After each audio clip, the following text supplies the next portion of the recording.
Salut à tous. Alors avant de faire cette vidéo, j'aimerais faire une petite voix off pour mettre au point certaines choses dont je n'ai pas parlé durant la vidéo. Je sais que je prends énormément de risques en faisant cette vidéo. Ça peut dégénérer, je le sais pertinemment et c'est pour ça que je fais cette vidéo. Je préfère prendre des risques et dire la vérité que de ne pas prendre de risques et de rester la bouche fermée pendant des années. Donc voilà, juste un point à préciser, je trouve ça honteux les filles, surtout les filles, qui mettent en valeur leur poitrine pour faire des vues sur l'ASMR, etc. Donc j'ai découvert ça un peu après avoir fait cette vidéo et je trouve ça vraiment honteux et honte à toutes celles qui s'amusent à faire ça pour faire des vues. D'ailleurs ça fait des vues et je vois pas c'est qui clique là-dessus, mais ça doit vraiment être des gars très bizarres parce que c'est honteux et honte à vous vraiment si vous faites ça, mais arrêtez de suite parce que ça fait pitié en fait. Et voilà, faut vraiment arrêter. C'est pas de la SMR en fait. Donc à partir du moment où elles montrent un petit peu leur poitrine, il n'y a pas de souci, ça peut être joli. Mais quand tu montes totalement ta poitrine et que tu t'amuses à prendre un ciseau et à découper ton décolleté comme ça pour faire vraiment putaclic, c'est dégueulasse. Donc faut vraiment arrêter. Et voilà, donc je voulais juste mettre un petit point là-dessus. Je vous laisse avec le reste de la vidéo. Plein de gros bisous. L'ASMR va mal. Ça peut être, selon vous, un titre putaclic, et pourtant ça ne l'est pas. Et je vais vous parler sérieusement. J'ai beau être mal habillée, mal coiffée, avoir les cheveux 15 fois trop longs, je vais quand même rester sérieux durant toute la vidéo et vous parler de mon ressenti sur l'ASMR, sur ce qui se passe en ce moment et quelque chose qui me tracasse énormément. Je sais que beaucoup d'influenceurs qui font de l'ASMR, et une influenceuse particulièrement qui s'appelle Doucamente ASMR a fait une vidéo dessus pendant 45 minutes où elle parle de l'ASMR qui va mal, et je veux un petit peu reprendre le concept en ajoutant mon grain de sel, en fait, en ajoutant mes informations à moi, et je vous le jure que j'ai écouté toute la vidéo de Doucamente ASMR. Si vous voulez, je vous mets le lien dans la description. Pendant 45 minutes, elle parle de ça parce que c'est juste hyper intéressant. Elle a que 20 000 abonnés, la vidéo a fait 80 000 vues et je suis super content pour elle. Elle a passé d'un super message, même plusieurs superbes messages. Je veux en tout cas que cette vidéo, comme les autres, Made in France ASMR aussi a fait une vidéo dessus, j'aimerais que cette vidéo soit beaucoup vue, soit retweetée, soit partagée à tout le monde. C'est vraiment très important pour moi et pour la communauté de la ASMR parce que ce qui se passe, c'est pas normal. C'est vraiment pas normal. Faut savoir que moi au début j'ai commencé la ASMR, pas parce que ça faisait des vues, etc. Pas du tout. J'ai commencé la ASMR, j'ai eu 100 abonnés en, allez, 3 semaines, 1 mois. Ce qui est quand même pas mal du tout. J'ai commencé parce que j'avais un micro, donc j'avais le Blue Yeti que je venais de recevoir, pour faire des vidéos gaming. Puis j'ai vu que, attends, il a mon micro lui et tout, c'est génial, la qualité elle est super et tout. Et je me suis dit, mais pourquoi ne pas essayer? Si ça marche pas, tant pis, j'arrête, c'est pas grave. Et j'avais un moment, j'avais prévu d'arrêter parce que j'ai vu que ça marchait pas trop. Puis au final, grâce à de nombreux partages, notamment celui de Célia ASMR sur son Insta, d'ailleurs merci beaucoup Célia, c'est grâce à toi que j'ai eu une belle lancée, elle m'a fait gagner au moins 50 abos, et bah grâce à elle, j'ai pu améliorer ma communauté, etc. Donc, je trouve que c'est quelque chose de fondamental. Tous ceux qui lancent leur chaîne ASMR, désormais, c'est vraiment, c'est pas du plaisir qui font. Des nouvelles personnes comme Tina ASMR, comme Steph ASMR, comme plein de gens qui créent des chaînes ASMR. Mais Tina ASMR, mais c'est tellement relaxant, sans déconner, c'est du travail, c'est vraiment du taf.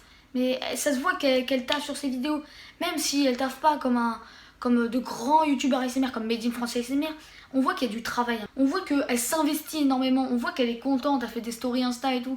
Pareil, Steph ASMR, mais ses roleplays sont juste magiques. Je pense que tous ceux qui créent leur chaîne ASMR maintenant, je vais être honnête avec vous et je vais être franc, c'est de la daube. La majorité, ils font de l'ASMR parce que ça buzz, parce que selon eux ça buzz, parce que ça fait des vues.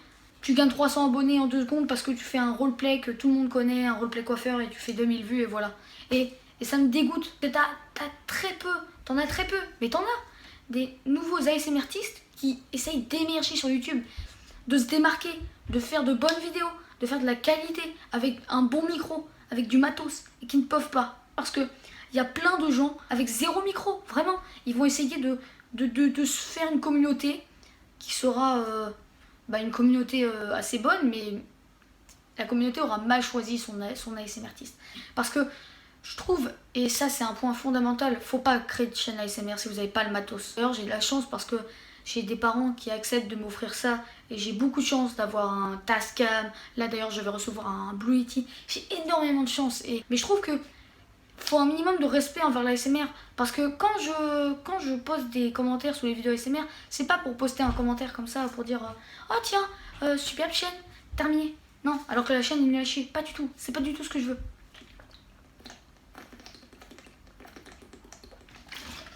Hydratez-vous, c'est important. Non, vraiment, c'est important. Et là, on part sur un sujet, ceux qui créent des chaînes d'ASMR alors qu'ils ont vraiment aucun matos. C'est pas compliqué. Personne vous force à créer des chaînes d'ASMR. Personne vous avait dit, toi, tu crées pas de chaîne ASMR, t'es mort. Tu crées pas de chaîne ASMR, je t'ai éclaté l'eau. Personne vous a menacé. Personne. Qu'on soit d'accord.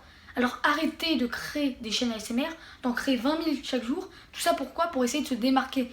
Votre travail n'est pas bon. Il n'y a pas vraiment d'investissement. D'ailleurs, quand tu regardes ceux qui s'investissent, je trouve c'est bien parce que la communauté ASMR est une bonne communauté. Ça se voit. Ceux qui ont, comme Titna ASMR, ses abonnés ont explosé. C'est un truc de fou. Ses abonnés, ils ont fait paf comme ça. Ça a explosé de dingue. Mais pourquoi? Elle fait du putain de travail. Elle fait un travail de dingue. Donc c'est normal que... Et c'est cool que la communauté ASMR, elle a dit, mais cette fille, elle fait un putain de travail. On va la récompenser. Et tout le monde s'est abonné. Et ça, je trouve ça génial. Donc c'est un des grands points positifs que l'ASMR a, que la communauté ASMR possède. Mais ne créez pas de chaîne ASMR si vous n'avez pas de matos. Quand j'ai dit ça à une ASMRtiste, elle m'a répondu, oui, tu sais pas c'est quoi le prix, moi je suis étudiant, j'ai pas l'argent pour faire ça. C'est compréhensible. Mais dans ce cas, ne crée pas de chaîne ASMR. Personne vous a obligé. T'as pas de matos? Bah n'en crée pas, c'est simple. Faut un minimum de, je sais pas, un trépied, c'est pas forcément urgent. Un trépied, c'est facultatif. Mais avoir un bon micro, une bonne qualité sonore, parce que l'ASMR, c'est majoritairement la qualité sonore qui est importante. La vidéo, c'est pas grand chose, comme Axel ASMR, un ASMR artiste, il fait des vidéos, il a pas forcément une superbe qualité, mais il a un putain de son, parce qu'il a un Tascam DR05. Et là-dedans, faut vraiment remettre les choses en place. Arrêtez de créer des chaînes ASMR alors que vous n'avez pas le matos requis.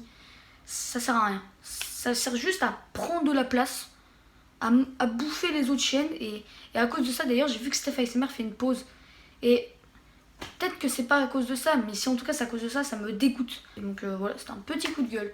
Voilà, donc vous prenez mon message comme vous voulez, mais s'il vous plaît, je vous en supplie, partagez ce message. Montrez aux gens ce qu'est l'ASMR et dévoiler la vraie face de l'ASMR.